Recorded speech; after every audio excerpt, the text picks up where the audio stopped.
Hello friends, welcome to my channel Future Exams Study and my name is Lokesh Kumar. और आज हम पढ़ने वाले हैं फिर से CDP से रिलेटेड 20 क्वेश्चंस जो हमने सीरीज स्टार्ट की है अपनी, जिसमें हमने लास्ट डे 20 प्रश्न पढ़े थे।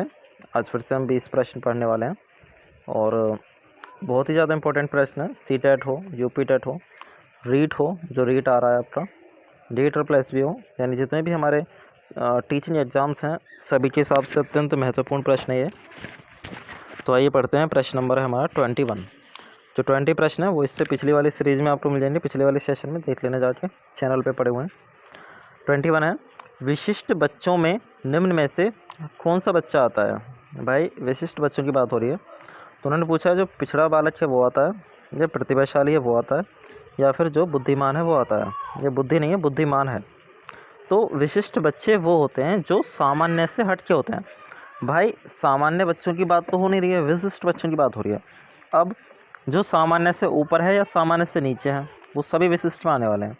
यानी चाहे तो वो पिछड़ा बच्चा हो, चाहे वो प्रतिभाशाली हो, चाहे वो बुद्धिमान हो। तो इसलिए हमारा जो ऑप्शन है, ऑप्शन नंबर हमारा डी सही है। तीनों ही हमारे जो हैं वो विशिष्ट बच्चों में आते हैं। प्रश्न नंबर है हमारा 22। अपराधी बालक कौन है। तो अपराधी बालकों के बारे में बात हो रही है। भाई जो असामाजिक कार्य करते हैं, या फिर जो शिक्षक के लिए सिरदर्द होते हैं, या फिर जो कक्षा में अव्वल आते हैं, या फिर जो समाज में रहना पसंद नहीं करते हैं। भाई अपराधी बालक वो होते हैं जो उन चीज़ों में लिप्त रहते हैं जो समाज ने नहीं बनाई हैं। भाई हमारे समाज में जिसमें हम रहते हैं वहाँ पे हमारे कुछ रूल्स होते हैं। अब जो बच्चा उन रूल्स को तोड़ता है वो बच्चा अपराधी बालक की श्रेणी में आता है। तो ऐसा तो है नहीं कि जो बच्चा शिक्षक के लिए सिरदर्द है वो अपराधी है, ऐसा तो है नहीं। जो फर्स्ट आते हैं वो अपराधी हैं, ऐसा भी नहीं है। जो समाज में नहीं रहना चाहते वो भी अपराधी नहीं है। बट जो समाज के रूल नहीं मानते हैं, जो हमारे सोशल रूल्स को फॉलो अप नहीं करते हैं, वो अपराधी बालक में आते हैं। और इसलिए हमारा जो ऑप्शन है, ऑप्शन नंबर हमारा ए सही है इस प्रश्न में। प्रश्न नंबर है हमारा 23। शारीरिक रूप से अक्षम बच्चों को सामान्यता होता है। तो क्या होता है भाई, डिसकैल्कुलिया होता है, डिस्प्लेकिया होता है, डिस्ग्राफिया होता है, या फिर डिस्थीमिया होता है। बताइए फटाफट से।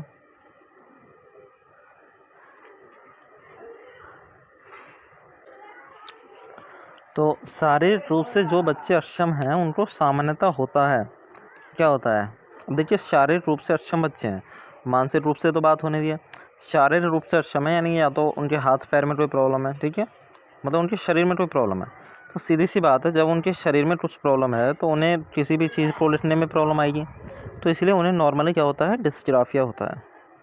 भाई ऐसा तो है नहीं कि उन्हें सिर्फ क्या बोलते हैं मैथ के सवाल सॉल्व करने में प्रॉब्लम आएगी, ऐसा तो है नहीं, ठीक है। और ये डिस्प्ले किया और ये डिसमेथिया तो अलग बात है।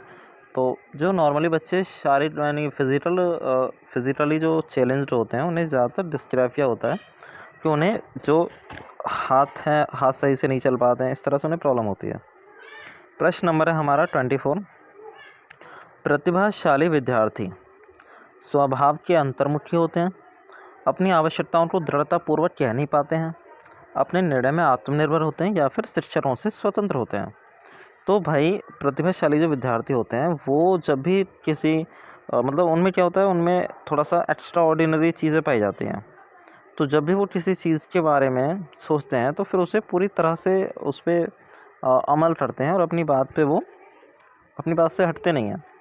तो यहाँ पे हमारा देख लीजिए स्वभाव के अंतर्मुखी, ऐसा तो है नहीं, सॉरी ये प्रतिभाशाली बच्चे जो होते हैं ऐसा तो है नहीं स्वभाव के अंतर्मुखी होते हैं, ये नहीं भी नहीं आए यहाँ पे। तो मेन चीज़ यही है कि वो अपने निर्णय में क्या होते हैं, आत्मनिर्भर होते हैं वो। ऑप्शन नंबर हमारा सी सही है। प्रश्न नंबर है हमारा 25। एक बच्चा जो डैश से ग्रस्त है वह SAW शॉर्ट और वॉज एवं न्यूक्लियर और अनक्लियर में अंतर नहीं कर सकता।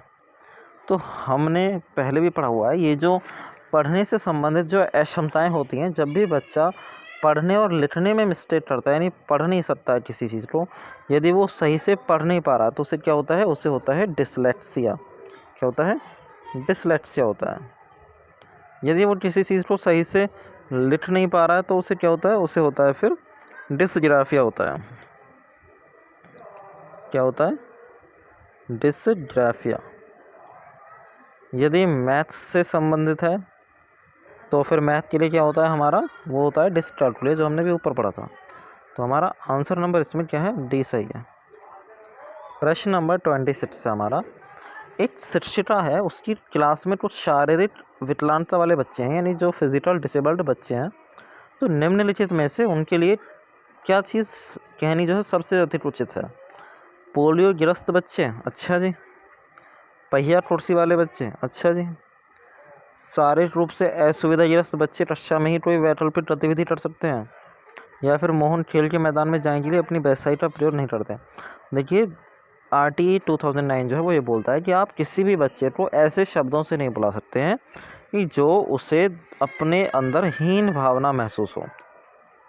बच्चे को अपने अंदर हीन भावना महसूस नहीं होनी चाहिए। और यहाँ पे यदि आप किसी से ऐसे बोलें तो वो तो बहुत ज़्यादा बुरी बात है। किसी से बोलें पहिया कुर्सी वाले बच्चे, वो भी गलत बात है। किसी से बोलें कि अपनी बैसाखी उठा के चलो, वो भी सही नहीं है। यहाँ पे हमारा जो आंसर है वो आंसर नंबर सी हमारा सही है, कि जो बच्चे शारीरिक रूप से असुविधाग्रस्त हैं वो क्लास के अंदर ही कोई ना कोई अल्टरनेटिव एक्टिविटी कर सकते हैं। प्रश्न नंबर 27। प्रतिभाशाली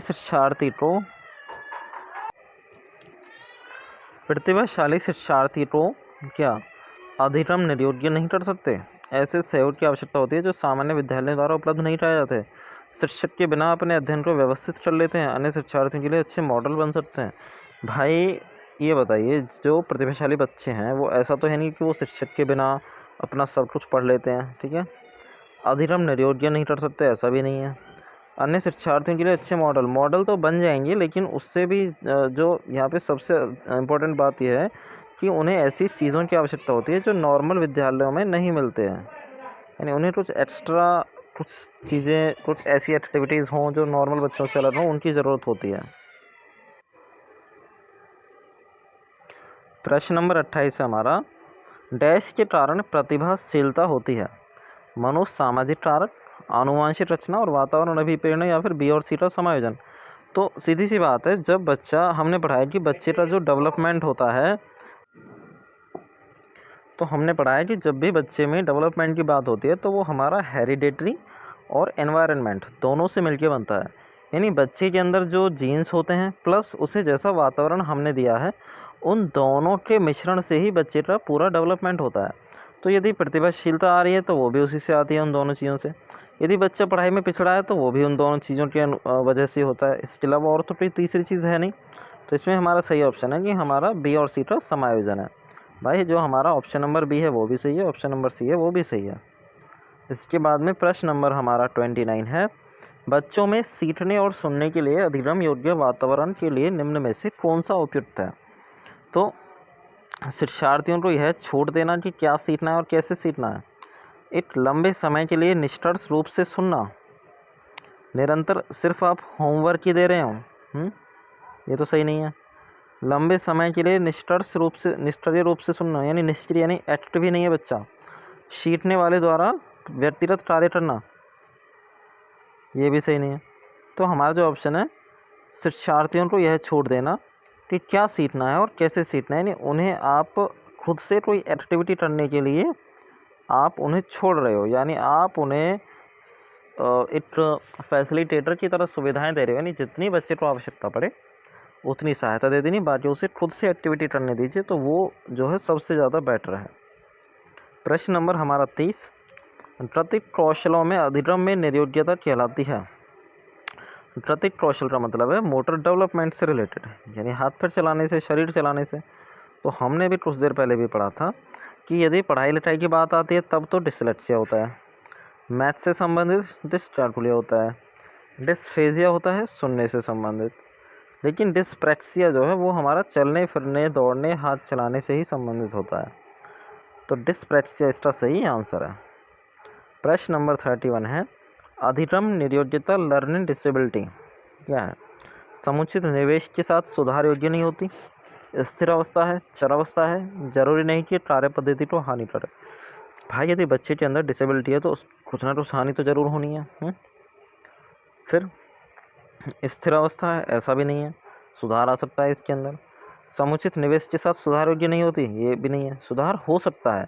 तो ये एक चर अवस्था है, यानी बदल सकता है, इसमें जो प्रॉब्लम्स हैं वो सेटलमेंट हो सकती हैं। प्रैक्टिस के साथ बच्चा संभल सकता है, अपने आप को संभाल सकता है। प्रश्न नंबर हमारा 32 है, विशेष आवश्यकता वाले बच्चे को पढ़ने के लिए निम्न में से कौन से मूल रचना अधिक उपयुक्त है? अधिकतम बच्चों को सम्मिलित करते हुए कक्षा में चर्चा करना, विद्यार्थियों को संबोधित करते हुए अध्यापक द्वारा मार्गदर्शन करना, सहकारी अधिगम या फिर पीयर ट्यूरिंग, या फिर अध्यापन के लिए योग्यता आधारित समीकरण। भाई देखिए, यदि आप क्लास में डिस्कशन कर रहे हैं, ठीक है, अच्छी बात है, विद्यार्थियों को संबोधित करते हुए टीचर जो है वो गाइडेंस दे रहा है, ये भी ठीक है। बेशक इसमें बच्चे जो हैं वो पैसिव हैं, यहाँ पे तो बच्चे एक्टिव हैं लेकिन यहाँ पे पैसिव हैं।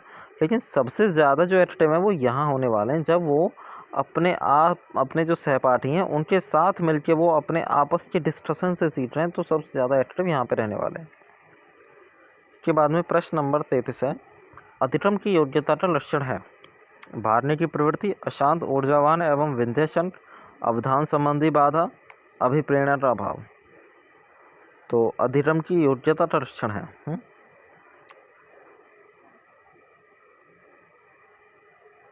क्या आंसर? जी ठीक है। हाँ, तो अधिक्रम की योग्यता का लक्षण है भागने की प्रवृत्ति होना। ऐसा तो है नहीं कि जो बच्चा दौड़ रहा है कि स्कूल से, उसमें योग्यता नहीं है। जो बच्चा दौड़ रहा है स्कूल से उसमें योग्यता है, ऐसा तो है नहीं। जो बच्चा पढ़ने में योग्य है वो अशांत नहीं रहता ज़्यादा, उसमें अभिप्रेरणा का अभाव नहीं होता। उसमें अवधान संबंधी बाधाएं, विकार जरूर हो सकते हैं, यानी वो खुद को फोकस नहीं कर पाता है लेकिन उसे सीखना आता है। तो इसके बाद में प्रश्न नंबर हमारा 34, निम्न में से कौन सा कथन किसी व्यक्ति के मानसिक प्रभाव को उत्तम रूप से प्रदर्शित करता है? बताइए, 4 ऑप्शन है हमारे सामने। पूर्ण अभिव्यक्ति, संगतिकरण और सामान्य लक्षण की ओर निर्देशन, मानसिक विकारों का नहीं होना, व्यक्तित्व के विकारों से मुक्ति, या फिर उपयुक्त में से सभी। किसी व्यक्ति के मानसिक प्रभाव को उत्तम रूप से प्रदर्शित करता है, तो पूर्ण अभिव्यक्ति यानी वो किसी चीज़ के बारे में बता रहा है, संगतिकरण, सामान्य लक्ष्य की ओर निर्देशन, ये सारी चीज़ें उसकी मेंटल एबिलिटी को दर्शाती हैं। प्रश्न नंबर हमारा 35 है, सृजनशीलता के पोषण के लिए अध्यापक को निम्न में से किस विधि की सहायता लेनी चाहिए? सृजनशीलता यानी क्रिएटिविटी की बात हो रही है, तो भाई सिर्फ लेक्चर देने से तो क्रिएटिविटी होने से रही। दृश्य श्रव्य सामग्री आप ला कर दो तब भी क्रिएटिविटी नहीं हो सकती। यदि आप बच्चे को ब्रेन स्टॉर्मिंग करने दें, यानी उसे खुद से सोचने दें, उसे चीज़ों को एनालिसिस करने दें, वो अपने जो उसका एक्सपीरियंसेस हैं, जो उसकी नॉलेज है, उसका वो मिश्रण करके फिर चीज़ों को समझे, तभी तो वो क्रिएटिव बन सकता है, तभी तो वो किसी नई चीज़ का सृजन कर सकता है। तो इसमें ब्रेन स्टॉर्मिंग आपका बेस्ट ऑप्शन है। प्रश्न नंबर 36, इरफान खिलौनों को तोड़ता है और उसके पूर्वजों को देखने के लिए उन्हें अलग अलग कर देता है, आप क्या कहेंगे?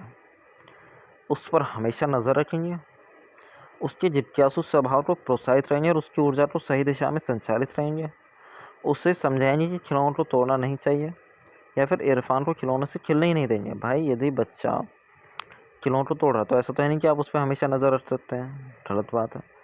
मतलब गलत बात क्या, टाइम ही नहीं मिलेगा आपको कि हमेशा आप बच्चे की हर एक्टिविटी पर ध्यान दें, उसे देंगे ही नहीं टॉयज़, ये तो सही नहीं है। उसके जिज्ञासु स्वभाव को प्रोत्साहित रहेंगे और उसकी ऊर्जा को सही दिशा में संचालित रहेंगे, उसे समझाएंगे कि खिलौनों को तोड़ना नहीं चाहिए। इसमें जो आपका ऑप्शन है, ऑप्शन नंबर आपका बी ज़्यादा सही है। ये बाय मिस्टेक सी हो गया हमसे, उसके लिए माफ़ी चाहते हैं। इसमें बी ऑप्शन सही है हमारा, कि उसका जो स्वभाव है उसे हम मोटिवेट करेंगे और उसे सही तरीके से कार्य करने के लिए हम बताएंगे। तोड़ना नहीं तो खुद ही छोड़ देगा, जब बच्चे की सही दिशा में एनर्जी जाएगी फिर तो खुद ही नहीं तोड़ेगा। प्रश्न नंबर 37 है, सृजनात्मक उत्तरों के लिए आवश्यकता है विषय वस्तु आधारित प्रश्न, मुक्त उत्तर वाले प्रश्न, एक अत्यंत अनुशासित क्लास, या फिर प्रत्यक्ष शिक्षण एवं प्रत्यक्ष प्रश्न। भाई सृजनात्मक उत्तर यानी क्रिएटिव आंसर बच्चे से मिले, उसके लिए सिर्फ एक फैक्चुअल सा आंसर है कि उसे आपको ओपन एंडेड प्रश्न देने होंगे। जिनके बारे में बच्चे 1 से ज़्यादा आंसर सोच सकते हैं। ऐसे प्रश्न उन्हें देने हैं। प्रश्न नंबर हमारा 38 है। गिलफोर्ड ने अभिसारी चिंतन पद का प्रयोग किसी समान अर्थ में किया है। अभिसारी चिंतन का मतलब है कि बच्चा जो है विभिन्न दिशाओं में सोचता है, और जब बच्चा विभिन्न दिशाओं में सोचता है तो उसके अंदर जो है क्रिएटिविटी की क्षमता आती है। यानी बच्चा किसी नई चीज़ का सृजन कर सकता है। यदि वो एक ही समस्या के बारे में 4 तरह से सोचता है, भिन्न भिन्न तरह से, तो वो कुछ ना कुछ नई चीज़ भी वहाँ से डिफाइन करता है। तो इसलिए हमारा जो है इस पर आंसर नंबर बी हमारा सही होने वाला है। प्रश्न नंबर 39। शारीरिक निर्योग्यता वाले व्यक्ति के लिए निम्न में से कौन सा युद्ध की रक्षा यंत्र तंत्र कैसे में सबसे संतोषजनक होगी। शारीरिक निर्योग्यता वाले व्यक्ति के लिए निम्न में से कौन से युद्ध की रक्षा यंत्र तंत्र सबसे संतोषजनक। जी, एक फैक्चुअल क्वेश्चन है, और इसका आंसर है हमारा आंसर नंबर सी। ठीक है, यानी अति कल्पना। यदि कोई भी व्यक्ति है वो शारीरिक रूप से निर्योग्य है, और आप बोल रहे हैं कि वो संतोषजनक परिणाम दे सकता है हर चीज़ में, तो ये तो सिर्फ एक आप हाई इमेजिनेशन कर रहे हैं ना, यानी आप हिसाब से ज़्यादा सोच रहे हैं, है कि नहीं। आप लिमिट से ज़्यादा सोच रहे हैं। आपने जब आपको पता चला कि भाई बच्चे के अंदर जो है कुछ प्रॉब्लम्स हैं, बच्चा फिजिकली डिसेबल्ड है, और आप उसके बारे में सोच रहे हैं कि वो हर चीज़ को संतोषजनक कर सकता है, तो ये तो सही नहीं है कि नहीं। तो हमारा जो आंसर है, हमारा आंसर नंबर हमारा सी सही है कि आप हाईली इमेजिनेट कर रहे हैं चीज़ों को, समझ रहे हैं।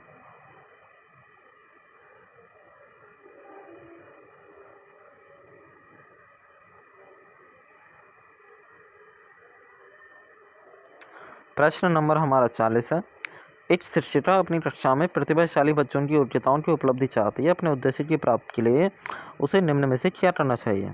तनाव को नियंत्रित करना सिखाना, विशेष अध्ययन के लिए उन्हें उनके समकक्ष औरों से अलग करना, उनकी सृजनात्मकता को समृद्ध करने के लिए उन्हें चुनौती देना, या फिर गैर शैक्षणिक गतिविधियों में आनंद लेने के लिए सीखना। तो जब आप किसी प्रतिभाशाली बच्चे की योग्यताओं की उपलब्धि चाहते हैं, आप चाहते हैं कि बच्चा जो है ज़्यादा से ज़्यादा अपनी क्लास के अंदर जो है योग्य बने, उसे उसमें ज़्यादा एबिलिटीज़ आएँ, तो सीधी सी बात है कि आप उन्हें कुछ एक्स्ट्रा चीज़ें करने के लिए देंगे। जो नॉर्मल बच्चे हैं उनसे कुछ हट के आप उन्हें देंगे चीज़ें, जिससे उनकी जो एक्स्ट्रा मतलब जो नॉलेज है या फिर जो भी उनकी एनर्जी है वो उस चीज़ में यूज़ हो, और उससे उनका प्रैक्टिस भी अच्छे से हो जाए। तो ये थे हमारे आज के 20 प्रश्न। बताना कि हमें आपको हमारा सेशन कैसा लगा। ठीक है, और हमारे चैनल को सब्सक्राइब कीजिए, बाकी वीडियो को लाइक कीजिए और शेयर कीजिए अपने दोस्तों में। जो भी एस्पिरेंट्स हैं CTET, UPTET, REET, TSSB, KVS, NVS जो भी हैं सभी को शेयर कीजिए फटाफट से। Thank you for watching my session. जय हिंद दोस्तों।